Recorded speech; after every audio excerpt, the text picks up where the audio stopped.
শুলযোগ যেহেতু আজকে সকাল 8:29 পর থেকে শুরু হবে, শুলযোগ কিন্তু শুভ নয়। শুলযোগে জন্মগ্রহণকারী জাতক জাতিকার জীবনে কিন্তু অত্যন্ত স্ট্রাগল আসে, তারা কিন্তু তাদের মধ্যে উগ্রতা আসে, বদ মেজাজি টাইপের হয়ে থাকে। তারা জীবনে অধিকাংশ ক্ষেত্রে কিন্তু তাদের জীবনে পদস্খলন ঘটে।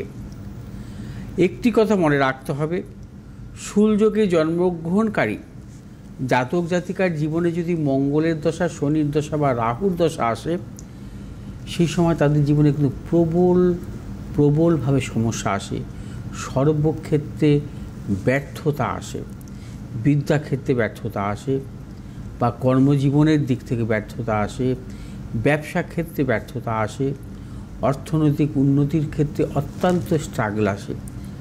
এবং শনি, মঙ্গল, রাহুর মহাদশা শুলযোগের জাতক জাতিকাদের ক্ষেত্রে মোটেই শুভ নয়। এবং এই তিনটি গ্রহের দশা খুব সতর্ক থাকতে হয় যে কোনো জাতক জাতিকার। আপনারা অনেকেই শুলযোগে জন্মগ্রহণ করেন এবং সেই ক্ষেত্রে এই তিনটি দশাকে কিন্তু মানতেই হবে। তিনটি দশা কিন্তু আপনাদের জীবনে ভালো কিছু দেবে না।